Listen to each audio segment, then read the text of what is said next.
and then it becomes addictive.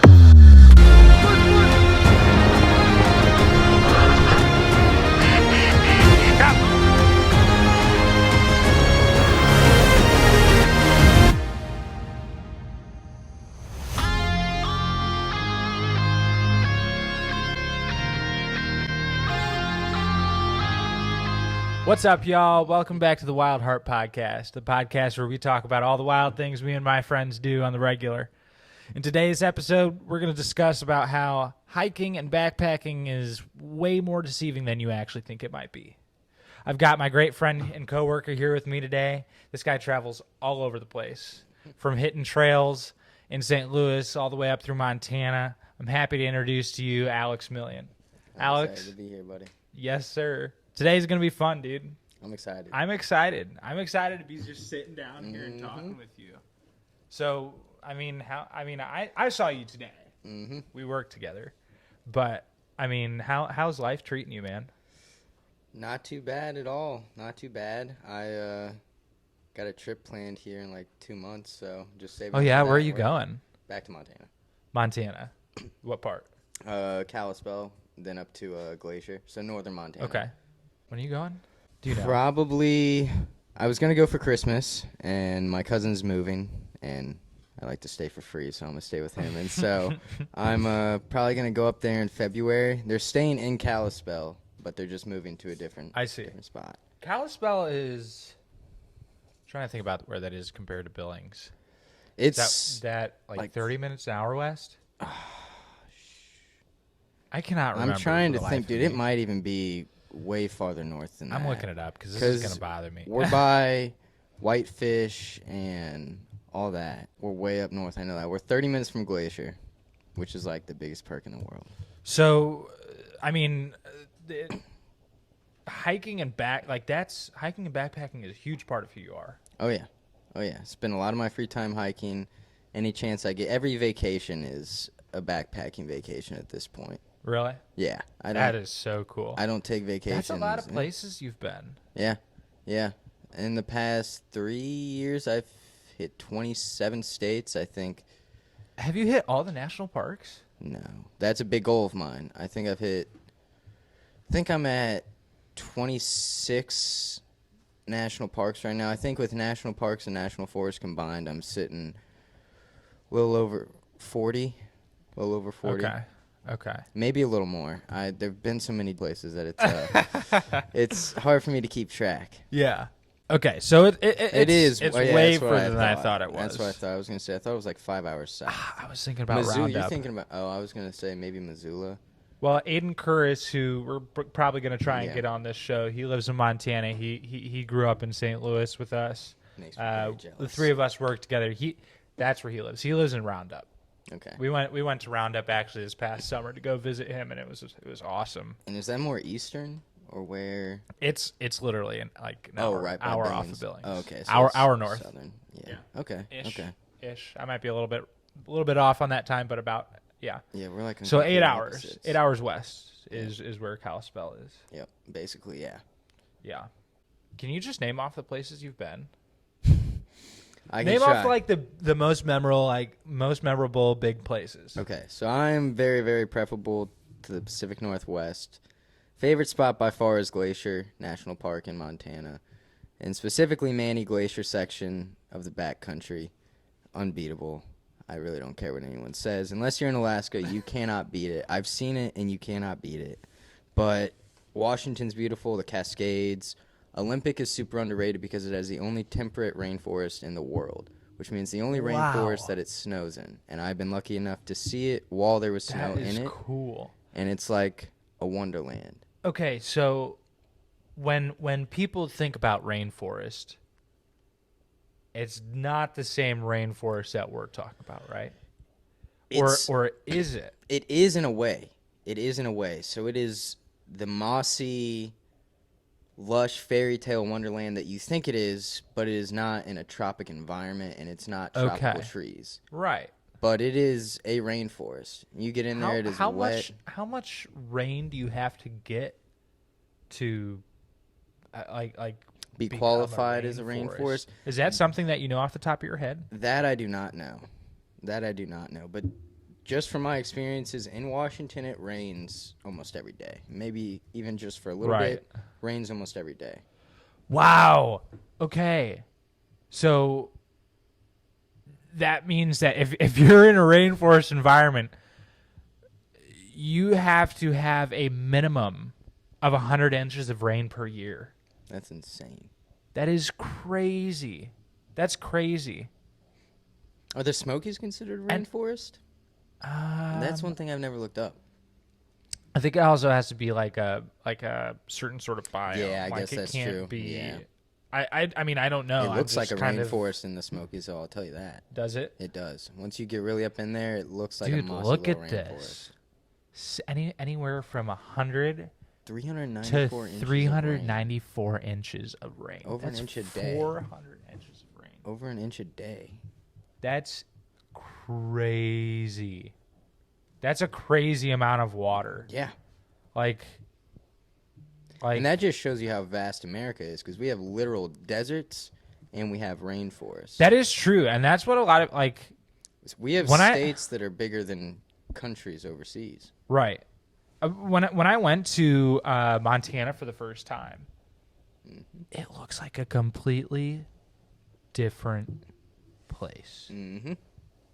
Completely different place. That is why I will always be a huge proponent for people to travel in the country first, because as much as it is nice to travel out of the country, there's nothing you can't see in America, because we have swamps, we have mountains, and not just mountains, we have like forested Smoky Mountains, we have granite mountains, we have the Rocky Mountains, we have Cascades, we have so many different types of mountains, the Appalachians, we have deserts, beaches, swamps, like anything you could want, America has. Right. Okay, so I just did the calculation. 33 feet. 33 feet of water a year. That's nuts. 33 feet of water a year. That's nuts. That's literally like that's insane. Nuts. 33 feet. That's like if you took, when you see one of those FedEx like Box trucks or something. Like, no, like, you know how they have their big semis and then they have the one that takes like 2 short trailers? Yep. That's like if you took one of those shorter trailers and stood it up. That's crazy. That's like 33 feet a year rainforest can get. That's nuts. And we have places in the U.S. that do think, maybe not necessarily that big of a number, but the whole rainforest does a lot of rain a year. Yeah. It was raining the whole time I was there. We were getting wet when we were staying out there. We had to one of our rookie mistakes, we didn't prepare for the rain, and we had to figure something out. Okay, so it says here that 12 that feet? you average about 12 feet of rain every year. That's a lot of rain. Yeah. That's no 33 feet, But but that's still a lot of rain. But it says that on Mount Olympus and the peninsula, the highest point, is estimated to get over 50 feet of snow. 50 feet of snow. Have you ever been backpacking when it's snowing? Oh, yeah. Oh, yeah. But, like, how bad? I mean, another rookie mistake that nobody should ever make, but we made. I mean, it was a blizzard when we were out there. It called for snow, but it said light snow, and we were like, all right, so it's, it is what it is. But weather reports don't account for the mountain. Yeah. They account for where you're at, where you have location. And so we got up there, and it was a legitimate blizzard. And, I mean, we survived, obviously, but we were thankful for Cody, because Cody is able to get me out of situations like this. But we were going to get screwed. We were going up the mountain, and it was one of those things where, like, you either go up or you go down. You're on the side of the mountain, and wind is just blowing, snow is just blowing. And we got to the top, and we were able to find a little spot, make a little shelter, but we did not prepare for it, and it was an absolute rookie mistake that we probably could have died from, but You think so? potentially if we Like you think you actually got that like did you think about that when you were out there? in the moment you don't, because you're just only focused on like, Right. and we gotta do what we gotta Right. do. But then when you think back on it, we certainly could have, because we didn't have spikes, we didn't have clamps, we didn't have proper snow gear. We kind of just expected like a drifting, something that was gonna be up to like, Right. barely our feet, and we got a lot more than that. And then once we got over the mountain, it was a lot more than that too. And so Cody luckily just he packed extra like emergency blankets. He just had everything we needed Yeah. in the moment that I didn't have, and it just saved us. And that's like that's pretty crazy, but like there are so many people that just underestimate how difficult it can be. Oh yeah. You know what I mean? Yeah. Oh like yeah. you underestimate like okay, we're going to plan for being out here a week. Well, you can't just bring out a week's worth of stuff. No. So You know what I mean? You have to be as minimal as possible, and that's like a lesson my cousin. Well, he didn't even have to learn it. I had to learn it for him. But the thing is that you have to be as minimal as possible with being overshot with some things. Yeah. Because otherwise, you die. Like, you Yep. literally die. You run out of food out there, and something happens where, somebody can't walk, or you guys get lost, or, like, God forbid, your GPS goes, like, out. Like, you run out of battery, or it breaks, and you don't know how to use a compass. Or your compass breaks. Like, and you don't have enough water to be able to last you the extra day that it might take. Mm-hmm. You get exhausted. Oh yeah. You'll get trapped out there. One thing I will say is people should always start backpacking in national parks, because I won't say there's things set in place to protect you, but one, there's always going to be a lot more people there. Right. There's rules and regulations on the trail. There's active rangers that come out and find, like, in national forests is where I've had the most sketchy situations, because it's not whatever you want to do out there, but it's kind of whatever goes. There's not really rangers patrolling. There's not people out there. You can camp as long as you're 100 feet off trail. You can camp anywhere in a national forest. So I recommend everybody start in a national park. Right. Because if something goes wrong, there will be somebody there to help you. And from my experiences, when something goes wrong in a national forest, there's nobody there to help you. Well, and a number of things can go wrong. Oh yeah. Like a number of things. And I know I say that, and people probably are like, well, yeah, duh. There's number of, but like, it's the things that you little things, don't exactly think about. Like, yeah, everybody thinks about food. Food is like a given.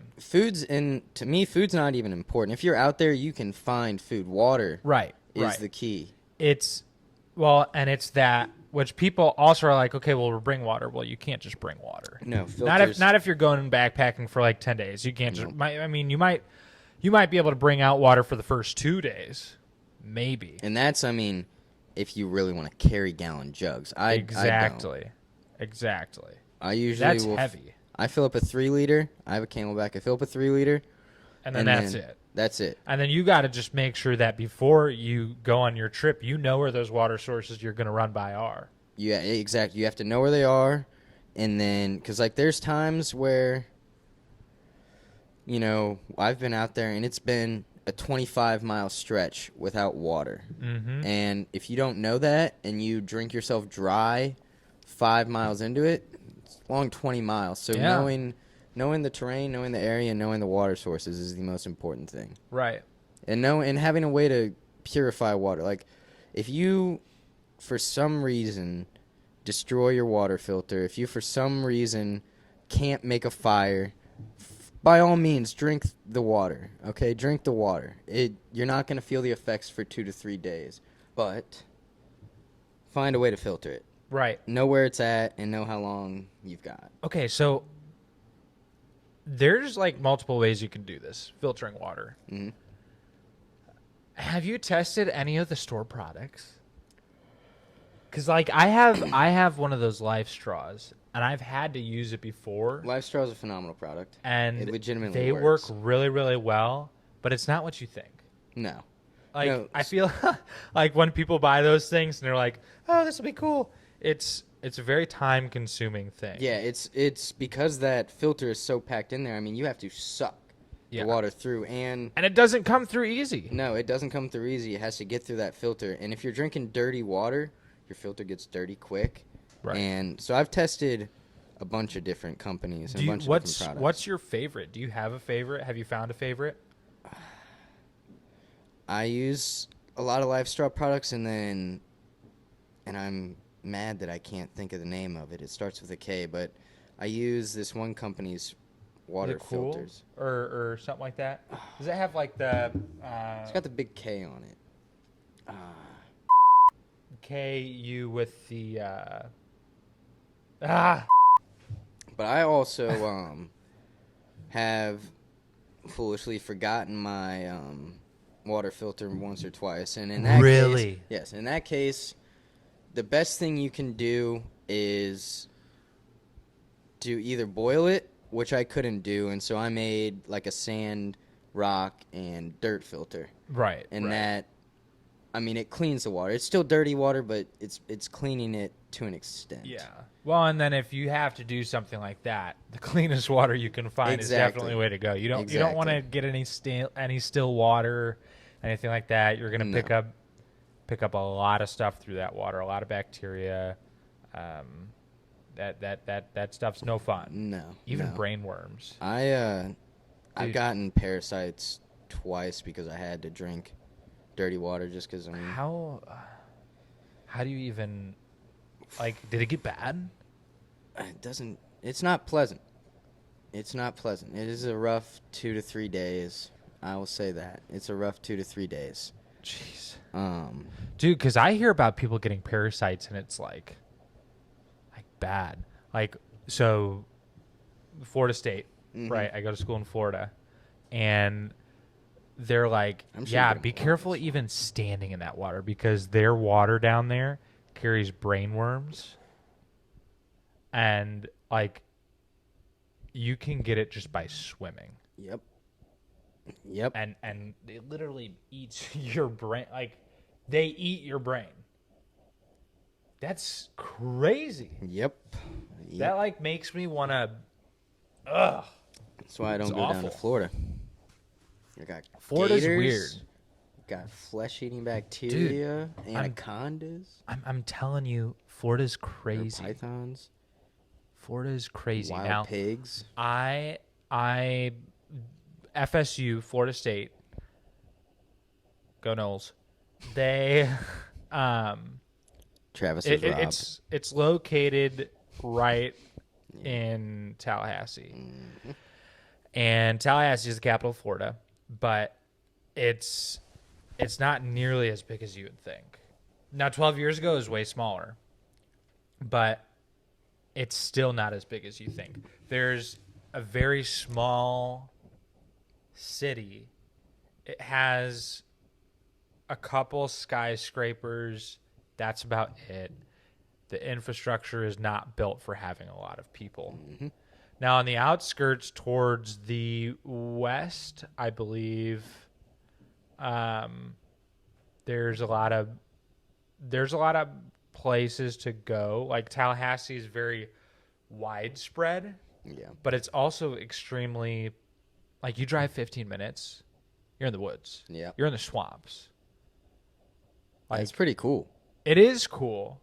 And it's nice when you're somebody like me and you're a hunter and you don't have to drive far places. That's how it is in Kalispell, not the swamps, but you drive 15 minutes in the mountains. Well, I mean, like here, I'm a big duck hunter, and because I'm in St. Louis, unless you're hunting places like the Mississippi, if you want to go to a place where there's not a lot of people, a big place like BK Leach or Ted Shanks or any place like that, you're probably going to have to drive at least an hour. You know what I mean? If you're out in the Mississippi, you can do it. You can make about a 30-minute drive. But Tallahassee, I drive like 10 minutes because that's just how it is. It's just so small. But, dude, Florida is scary. Oh, I bet. I mean, I've been out. I was hunting this pond one time, and this pond was like maybe it was bigger than a pond, but not big enough to really be a lake. Yeah.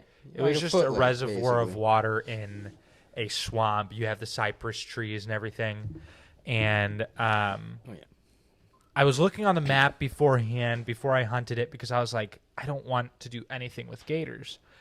And so I was looking on the map. There's no water anywhere near it. No water whatsoever. Awesome. I can go deer hunt here. I can go duck hunt here. This is the only water source. That's why I was looking at it. Something to mention about duck hunting. Don't you guys have to have 2 dogs when you guys duck hunt down in Florida? In Florida, if you have a dog, everybody's like, yeah, you gotta bring 2. Because if one gets attacked by an alligator, you don't have a dog. And you're not getting in that water. I'm getting in that water. No, you're not. I'm getting in. Oh, Mino pup. They grabbed Mino. Dude. What a scary, like not even a scary thought, but what a sad thought. Because like you said, you have to watch him get eaten. And I have a duck dog, and I don't bring him out in Florida almost at all. The only thing I'll ever bring him out on is if we're out squirrel hunting. Mm-hmm. But because even then, I'm sure there's stuff out there that can get him. Well, yeah. I mean, we have wild boar. And, dude, if you want to see a picture of wild boar, look at this. Boar are crazy. They're insane. They're absolutely insane. Insane. I mean, like... Boar are an animal that people don't think about being scary. Well, dude, because they look like just normal pigs with tusks. Like, look at that thing. This. Like, that thing is that is a monster, 400-pound pig. 400 That's pounds. That's a monster. I went boar hunting with one of my friends, Caleb Town, and he has property over in Jacksonville. He's going to have a tow truck to carry that. I know. Look at how big and they're ugly. Ugly. Dude, they're scary.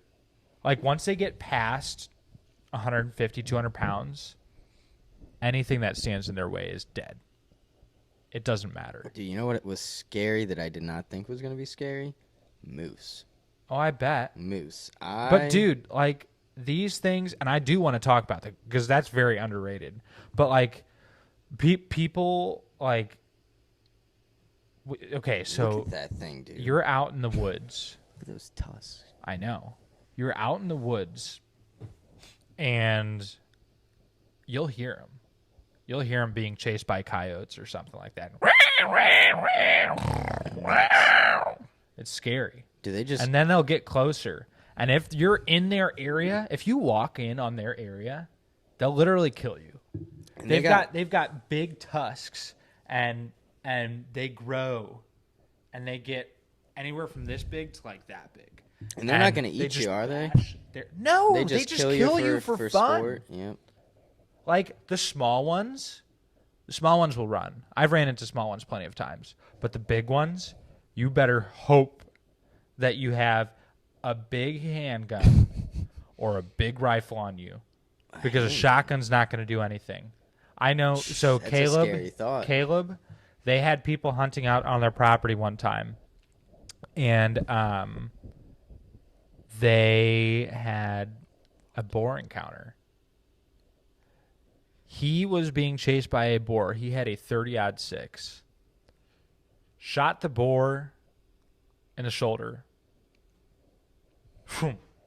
Kept coming at him. Shot the boar in the chest. Didn't do anything. Shot the boar again. It hit the spine. The head drops down because it can't hold its head up. It keeps coming at him.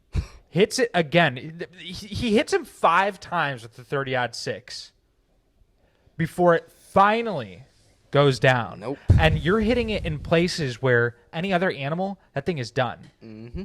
Now, if you've ever felt a boar, it's like, I don't even know how to, like, feel this. That's what it feels like. Yeah. That's literally what it feels like. Just hard. Absolutely. Just like there's no give. There's no give to the skin. And so, one, if you don't have a big enough round, it's not even going to penetrate. Like it might get lodged. Yeah. And you can't shoot them in the head because it won't do anything. Their skulls are like so thick. They had a guy shoot a hog with buckshot, like maybe 10 or 12 feet away, or something stupid close. Like it should close enough that it should have died. It should have died. Well, it ran off, and they're like, "Oh, that thing's definitely dead," you know, and they found it. They found it like 3 months later. It was alive. Insane. It was alive. It had the shot still in its face, and that's how they knew. And it was just terrorizing other animals. Like, they don't care. I'd be pretty mad too They don't eat other animals. They just kill things. That's crazy. Because they're that territorial. The sociopaths. Yes, dude. And then like the gators, that spot that I was talking about, it's not a big pond. 10-foot gator I ran up on one time. It was the scariest moment of my life. I mean, it literally did this. It saw me, and I could see the water moving towards me, and that is not fun. That is not fun because there was only one way out of that swamp, and it was right towards it, and I had to go towards it because everything else surrounding it was super, super heavy. Like it had the cypress trees and everything, so it didn't seem like it was enclosed, but it had about 20 foot of cypress trees, maybe 35-foot cypress trees, and then past that 35 feet, super heavy brush. Like all of Florida's woods are extremely dense, and you can't just get through that. And so I had to go what find are the you trail. walking through the swamp? Are you just walking through the water in big muck boots, or? Yeah. So what I was doing, I was deer hunting, and also, what's like? So there's obviously solid ground in the swamp. Is that just hit or kind miss, of. or okay? what, So what I was deer hunting. Okay. So I just had my muck boots on. I wasn't planning on going in the water or anything. I was planning on trying to get a deer that was gonna go to the water, hopefully bag one. Well, instead I found this alligator. But yeah, I mean under your feet. I'm not sure about the center. I'm not sure about the center of that area of that space, but at least in that place, the ground was pretty solid. But I mean, I carry a 45 on me because I'm not willing to take a chance. I mean, you get in a tight spot, you can't use your long gun, whether that's a shotgun or a long rifle. I mean, you're not. No, you're gonna stick it down its mouth while it's eating you. Right, it's too big. Yeah, but I mean, if you want to talk about places where you're not going to get your footing, the duck hunting is actually probably even scarier. I would imagine so. And Mom and Dad, if you're watching, I'm sorry. So when you're duck hunting in Florida, how we do it, because we don't have money to buy a boat because we're broke college students, we have kayaks. Whoa. Yeah. So you're probably about that close to the water. Now, we only go out with other people. We never go alone because... Yeah, might not come back after that. Right. And... Just kidding, Mom and Dad. The places that you go to, it's a big marsh. Unless you're hunting like near salt water where you're going to get a true marsh, then you're hunting this like swamp marsh hellhole. And it's made up of grasses, but it looks like you can walk out there. I remember the first time I was planning on duck hunting, I was like, okay, like I'm going to bring my waders, scout out this place, because I saw a lot of birds flying up in the sky, a bunch of wood ducks and teal. And I was like, all right, let me go scout out this place. And I brought my waders because I was just going to walk, because I didn't have we didn't have any kayaks at the time, and we were just going to go up on the dry land. It's not like that.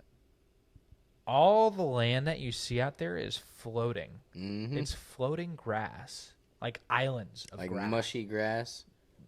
No, I mean like literally it is grass and then just water underneath. There's nothing supporting it. All the roots all the roots hold everything together, but you can't stand on it. You stand on that stuff and you're falling through and you're dead, because you will fall through and it will come back.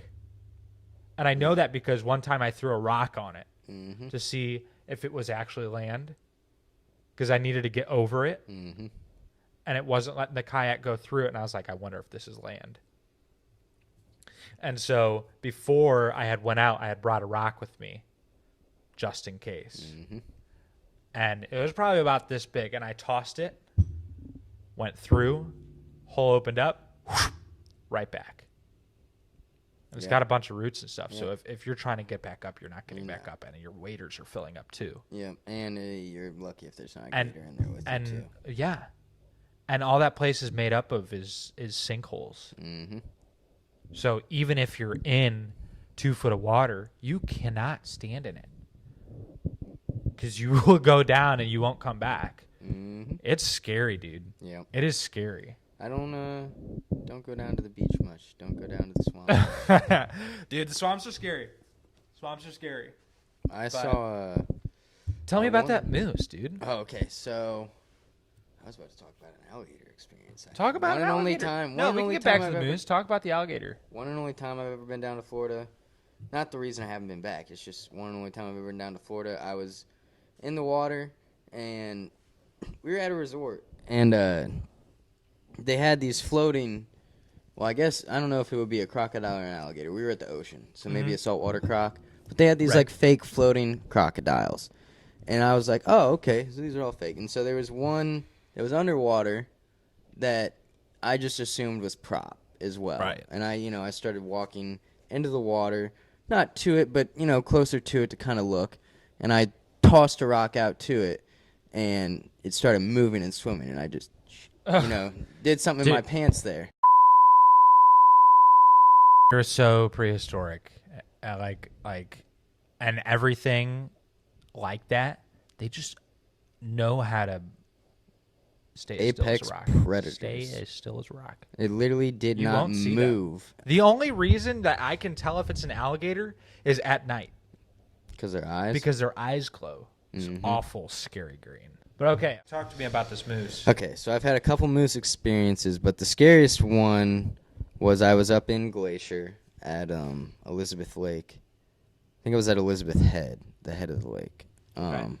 And nope, I was at the foot. I'm wrong. I was at the foot. And I'm walking out. It's like 6:37 in the morning. Woke up early to see the sunrise, and I see... That had to have been beautiful. Oh, unbeatable. I'll show you a picture. Unbeatable. And I see this little baby moose with its head kind of sticking out around the corner, and it walks back around the corner, and so I walk through the woods to go see it, and I see the mom and the baby. I'm like, all right, this is sick. I'm gonna sit here for a second and record it. And the dad comes out of nowhere and charged me, and he bluffed me. He charged and then he stopped. How big was that bull? I mean, this realistically 12 to 1,600 pounds, and it was standing like what felt like probably 10 feet high at least, minimum. His head probably was 12 feet in the air. It was like, so I knew they were big, but until I got that close to one, I didn't understand how big it was. They are massive, and the males are so aggressive when you are around their children. I've been bluffed quite a few times, legitimately charged one time, and I had to go into the water, and he let me go. Right. And they will kill you, and they will stomp you out, and they will just absolutely maul you with their antlers. If you get close to their kids, it's over for you. You just better hope that he's got something else to do, because they are so aggressive. So I want to go back to backpacking. Okay. Because preparation, that's like, I feel like that's out the window for. I feel like a lot of people say, "Oh, let's go on a backpacking trip," and you can't just do that. No. You cannot just do like your body. Your gear. Oh yeah. You know what I mean? So my first trip, I didn't plan at all for it physically. I didn't do anything extra. Granted, now we work in active jobs, so I will say that plays a huge part in this. I don't necessarily have to go do anything extra because I am walking 7 to 10 miles every single day already. Yeah. But the gear, I mean, I spent for my first trip just getting everything I needed, and this was not getting any luxury gear, not getting any extra gear. Just to get you started, I spent $800, $900. Right. You know, you can't go cheap on certain things either. Shoes, got to be good shoes. You can't go cheap on shoes. Backpacks, you can't go cheap on it. Dude. Backpacks. And the thing about backpacks, you can't just like go online and get a nice backpack. No. You have to go into a store and make sure that even if you're going to buy it online, I'm not saying you can't buy it online, but you have to make sure that bag fits you. Yeah. Because a $1,500 to $2,000 backpack, I don't care how nice it is. If it doesn't fit you, it's as good as a garbage one. Which I'm not even spending that much. You right, can, but what you I'm can. saying is Good even ones if you are don't, that much. if you don't get it fitted to your body and you don't make sure that it fits right, it's as good as a piece of crap. Mm-hmm. Oh, for sure. You know what I mean? I'm calling Justin out on this one, my cousin. Not my first trip, but his first real backpacking trip, basically bought a school backpack. Like I told him the two things you have to do, you can't be cheap on, backpack and shoes. He went cheap on the backpack, and I had to pay the price for it because he literally couldn't handle it. He got what literally felt like a school backpack. That sucks. So it had no like displacement under the hips? No displacement under the hips, no support. The straps dug into you. And then not only that, but he packed about 25 pounds heavier than I told him to pack.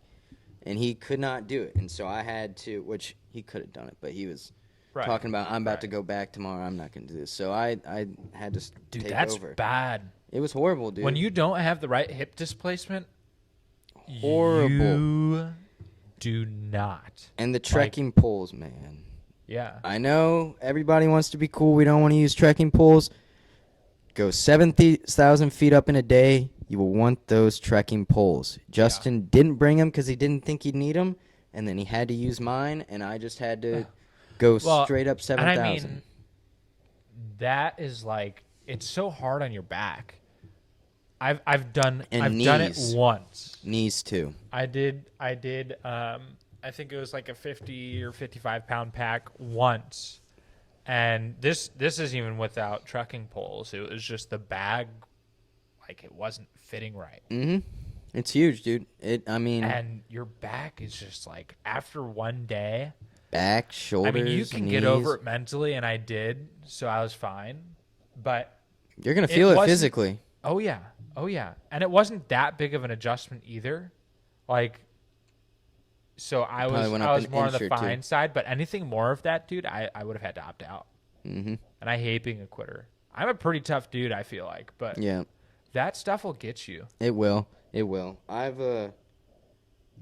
like with Justin, and I've been in a couple of situations where it simply is not worth it for me to turn around because of what we just did to get where we are. So I'm gonna have to tough it out. But it just, dude, it sucks, and especially when it's the first day or the second day of like a 3-week trip, and you realize the gear is crap, and you're in for another 2 weeks of just hating your life, but you have to do it. Right.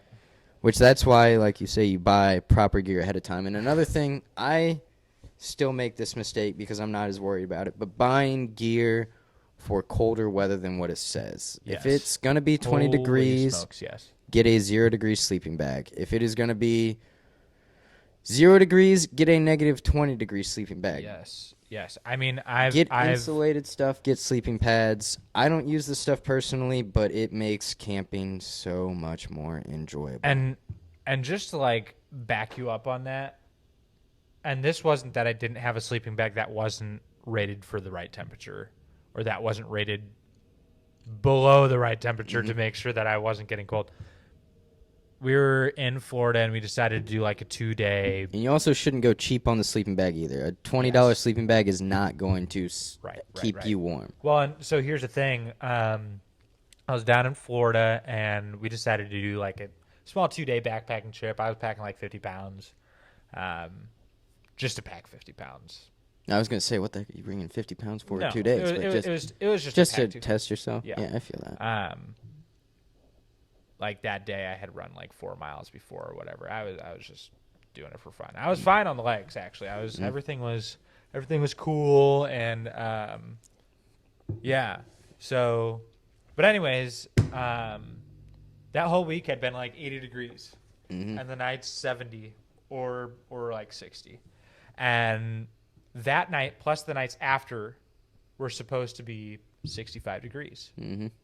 Well, I had left my sleeping bag here in St. Louis because I just didn't know that we were going to do that. And I was like, you know what? It's going to be 65 degrees. You know, I'll be fine. I'll have pants on, long socks, bring an extra pair. Like, I'll have my duck coat. I'll be super warm. And I would have been. But it dropped down to 40 that night. You dropped down to 40. I quite literally almost had hypothermia. My whole body was shaking. I was trying to push through it, and eventually I was like, guys, I can't. I'd love to, but I can't. Couldn't feel my feet, couldn't feel my fingers. Yeah. I was beginning to start dreaming and hallucinating. I was like, guys, we got to get out of here. And we made it back, and I was fine. I didn't have hypothermia. All my digits work really well, which is great because I'm a musician. And that could have been really bad. But, I mean, if something like that happens and you don't have a sleeping bag rated for that temperature, it could kill you. Yeah. Especially if you're out on a 10-day backpacking trip and you're only on day 5. Yeah. Well, night 1 of my first ever backpacking trip, me and Cody, my buddy Cody, did we started off tough. It was in the Smokies, and we had about a 21-mile day, which you should never start off with that much either, I don't think, but I guess it's better to get it over with first. But first ever backpacking trip, 21-mile day, and then we're hiking into camp in the dark. And one thing about, the weather things is when you check the weather when you're at the bottom, it does not tell you what it's going to be at the top. And we were checking the weather for 2,000 feet, and, it was telling us it was going to be 45, similar to you. 45 degrees, we can manage that with our summer bags. It'll be a little chilly, but it is what it is. Well, we got up to the top around 6,500 feet, and when we got into camp, it was 28 degrees, and we had my hammock broke too, so it was just a whole mess. We had summer bags, the hammock broke. Sounds like an awful and we ended up just having a tarp underneath us, a tarp over us. It got down to 17 degrees. I mean, we didn't sleep. You would fall asleep for 5 minutes, and then you'd wake up freezing because we didn't have proper gear. And it was by far the coldest I've ever been, probably the coldest I'll ever be. Absolutely miserable. But it was a rookie mistake because we thought it was going to be the same exact temperature at 2,000 feet as it was at 6,500 feet. You got to take those things into consideration. Yep. And I still don't do it, but I would recommend everybody get some sort of, if you're going to use a hammock, they have insulated and down hammocks. Yeah. I prefer a hammock. Oh, yeah. I haven't bought an insulated hammock because I spent $20 and that's enough for me. Right. I'm all right with being a little cold. But if you aren't all right with being cold, if you aren't all right with being uncomfortable, get a nice insulated hammock. They have insulated sleeping pads, insulated sleeping mats. They have everything you would need to be warm in any condition. I just don't want to spend the money to be warm because I'm not that worried about being cold. Right. After that first night, I know I'm always going to be good. Right. Okay, so, I mean, as we begin to wrap things up, there's probably a lot of people out here that want to get into this. Mm-hmm. And we've talked gear and we've talked stuff like that, but for your body, because it is so demanding, how does somebody who hasn't ever done this, and I've got a little bit on this too, but for somebody who doesn't do this all the time, what's your advice for somebody who wants to go on a backpacking trip but maybe needs to see the physical side a little bit? Well, number one piece of advice is accept the fact that you're going to be uncomfortable. It's your first time. You are going to be uncomfortable. It'll be fun, but it's not going to be comfortable. It's hard to say. The best way to really prepare is just by being active. Like, you run a lot. You know, we're very active at work. What I like to do about a month out from a big trip, I like to, get out, 3 or 4 shakedown. times. Yeah, maybe Yeah. get out there with 25 pounds the first time for a night. We're lucky. We have Mark Twain, about an hour from us, Right. which is a phenomenal place to backpack. And so I'll just go down there for a day, just hike, 10 miles with some weight. It doesn't have to be a lot of weight, but it has to be something to just get you used to not walking plainly, and then build up from there. The amount of preparation that you do also depends on the person. You can't. I mean, not everybody can just go out there and do it. right. I'm extremely used to putting in 20 to 24 miles a week on running, And if we're so working my in legs the summer, are very it's- right. My who legs are knows? used to taking that amount of miles in. But even then, if you're going on a big backpacking trip, you might be doing 15 miles, 20 miles a day, and you're doing that with sometimes up to 60 pounds of extra I gear. had 75 pounds one time when we were doing Yeah. that 15-day backpacking trip. I had 75. Oh, I bet you and did. Cody had 100, which is nuts. That is crazy. He carried 100 pounds up a mountain. How? Nobody can say anything to that. How man. many days? How many miles? I mean, the first day was. Well, that was that Smokies day. First day was 21. Wow. He's, That's a lot. Cody's I a know machine. of guys who have carried out 120 pounds of elk meat before, and they're like, "Yeah, that sucks." No, So I Cody- can't even imagine. he that. was- He's a beast, dude. he's a beast. He's a He's beast. a beast. He's a beast. He gets. If there's anybody in this world that I know that gets after it, it is him. We're gonna have to have him on the show. Oh, for sure. We're gonna have to. I'm gonna bring you back, and we're gonna have Cody, and we're gonna run it up on some more hiking stuff on the show for sure. Cody's a machine. He would Yeah. love that. He actually is a. Well, he's not an assistant anymore. He was an assistant wildlife director at Bush Wildlife, but he just got a promotion. Now he's got his own assistant. Nice. He's head of Fish for St. Louis. He's also head of Fish for Missouri. So he just got head of both of those programs, and he's been doing it Dang, dude. 6 months, 7 months. Well, Cody, if you're listening to this right now, you're gonna be on the show here in a few weeks. So yeah, that's your Yeah. invite. Okay, the only thing that I have to say is if you're going to go out backpacking, make sure that you are hitting the gym, making sure your body's in good shape, because when you're out there, you're going to lose muscle. It's hard. You're going to lose a lot of muscle. And so you just got to make sure that you're hitting the gym, getting the upper body, also getting that lower body, because it's going to eat away at you. Your legs are going to feel like they're going to fall off. And make a list of everything you Yeah. need and check over that list 4 or 5 Absolutely. times. You know what? We're going to talk again on this show, and we can dive even deeper into that another time. But it is probably time to wrap things up. So I just want to thank everybody for tuning into the Wild Heart podcast today. If you want to keep up with Alex here, you're probably going to have to go out into the mountains out west or something, because that's where he'll be. He looks like this. Alex, you and I talk every single day at work, and I know that we could probably talk for 7 more hours. I love it. But I'll see you at work tomorrow, so we can talk then. Yeah. I appreciate you coming on the show, I dude. appreciate you having me. This was is awesome. awesome, brother. This was awesome. I'm excited. Sweet. Okay, well, if you want to keep in touch with me and all the stuff I'm doing, the podcast you're listening to right now is a Wild Heart podcast, where we talk about all the wild things that me and my friends do. It's on my YouTube channel, Christian_Maldonado_outdoors. My outdoors and fitness Instagram page is at Christian_M_outdoors. And my personal account is at Christian_Malden. Thank y'all again, and we'll see you next time. Okay. Heck yeah, dude. That was smooth. That was sweet. That did not feel like about an hour. About an hour raw time. It doesn't feel that bad, does No, it? dude, it goes Once you're by in the quick. studio, you feel like you're... Dude, now I see how Joe could just do this for 3-4 hours, because it really just does flow. It does not feel like we were talking for an hour. No. That was awesome. Yeah. I mean, we could run another session right now, but I don't really feel like Thanks. it. Awesome. That was. That was sweet. That was sweet. And I'll definitely talk to Cody.